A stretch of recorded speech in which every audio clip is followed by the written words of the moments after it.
गणेश जी, एक कृपा कीजिए मुझ पे।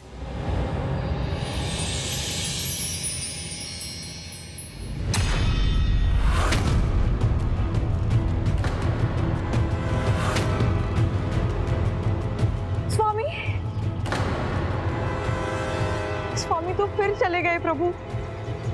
मुझे तो लगा था वो अब बदल रहे हैं, किंतु नहीं, वो तो इस बार भी भाग गए। अब इस बार हम उन्हें कहाँ ढूंढेंगे प्रभु?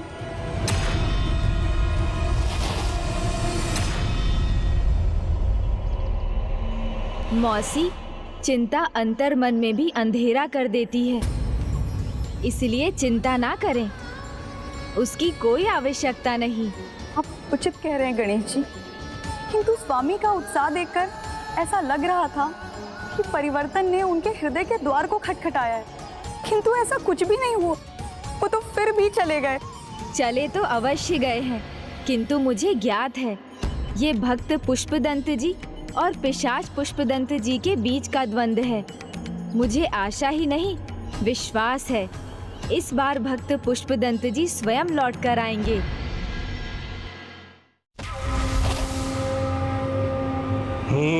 शीघ्र ढूंढता हूं मैं किसी को जिसके भीतर छुप जाऊं मैं। इस बार गणेश जी के हाथों में नहीं पड़ूंगा, नहीं पड़ूंगा, कदापि नहीं पड़ूंगा।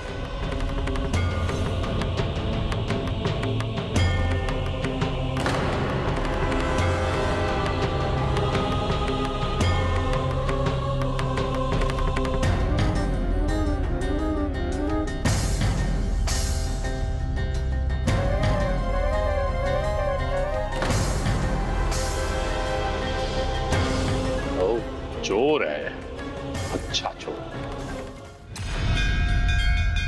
कहां जा रहे हो?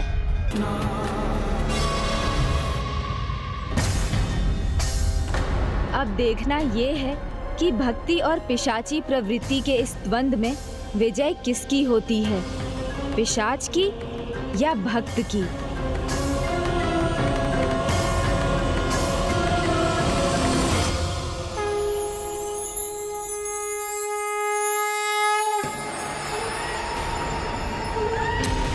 कैसे समझाऊं तुम्हें? तुम्हारा सत्य भक्ति नहीं, पिशाची प्रवृत्ति है।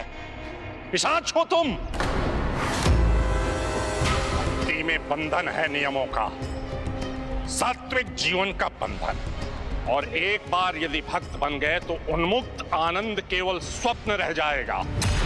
इसलिए भक्ति की मूर्खता मत करो, स्वतंत्र पिशाच रहो, जिसका कोई कर्तव्य नहीं, कोई दायित्व नहीं, जिसका कोई सात्विक जीवन नहीं, जिसकी कोई दिनचर्या भी नहीं।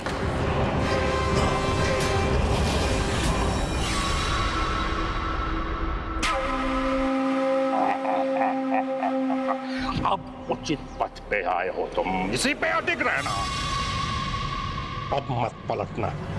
जया मौसी, प्रतीक्षा तो करनी होगी हमें, उनके भीतर के भक्त को उनके पिशाच पर विजय पाने की।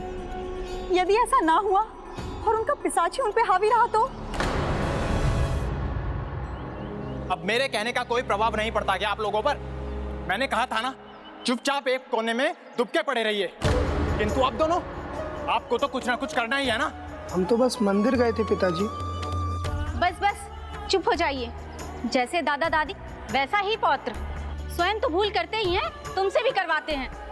घर में कार्य अधूरा छोड़कर भला मंदिर जाने की क्या आवश्यकता थी? अब रोने धोने का कोई लाभ नहीं। पता है मुझे, आपकी पुत्री आ रही है ना, इसीलिए हो रहा है ये सब। माँ, बुआ जी आने वाली हैं। हाँ, तो इसमें इतनी प्रसन्नता वाली क्या बात है? और हाँ, अपनी पुत्री के सामने अपना दुखड़ा लेकर मत बैठ जाइएगा, हमारी बुराई मत कीजिएगा, क्योंकि स्मरण है ना, रहना तो आपको हमारे साथ ही है। ये दोनों अपने माता पिता के साथ इतना दुर्व्यवहार कर रहे हैं। माँ, आपके मिट्टी के पात्र कहाँ हैं? वो है बेटा। इन पात्रों को छिपा दो। आज इन्हें हमारे ही समान पीतल के पात्र में भोजन देना।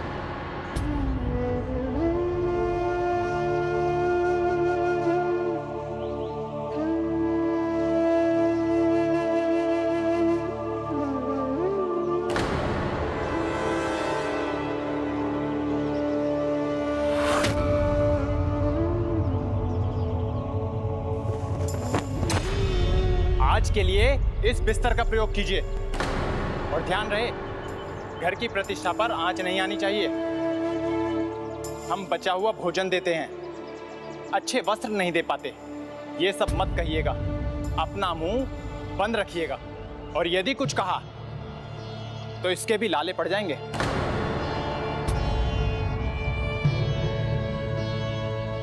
माता पिता जितने कठोर हैं, उनका पुत्र उतना ही कोमल।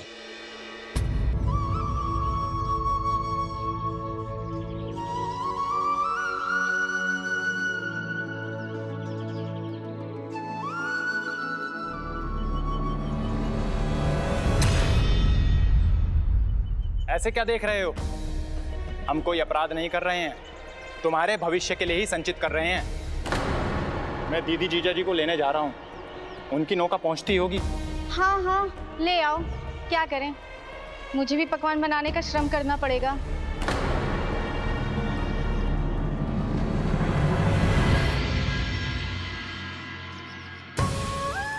मुझे क्षमा कीजिए दादाजी, दादी जी। मैं अभी इतना बड़ा नहीं हुआ तो माँ बापू से तो कुछ नहीं कह सकता। कोई बात नहीं बेटा, वैसे भी तो हम तुम्हारे माँ बाप पर बोझ ही हैं, जिन्हें वो ढोने के लिए विवश है। तुम जाओ, जाओ तुम।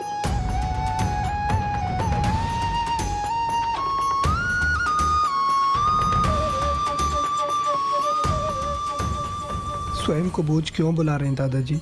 क्या जो व्रत होते हैं वो बोझ बन जाते हैं? तो क्या माँ बापू भी व्रत होंगे? तो वो भी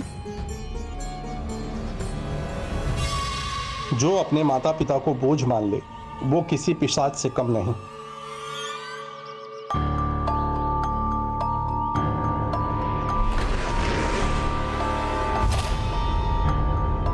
ये क्या हुआ?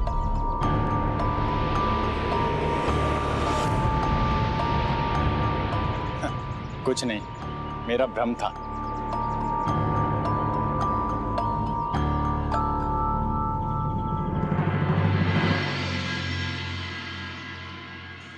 कितना अच्छा होता यदि मैं दादा दादी के लिए कुछ कर सकता।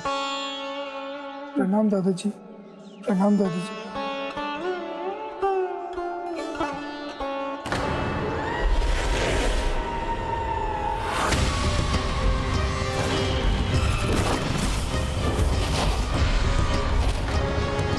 गणेश जी, स्वामी ये क्या कर रहे हैं?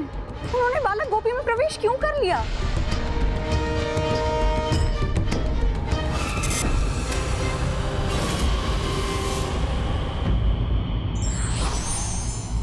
आडंबर से सेवा संभव नहीं, अपितु ये धर्म और कर्तव्य का उपहास है जो व्यक्ति को पाप का भागी बनाता है।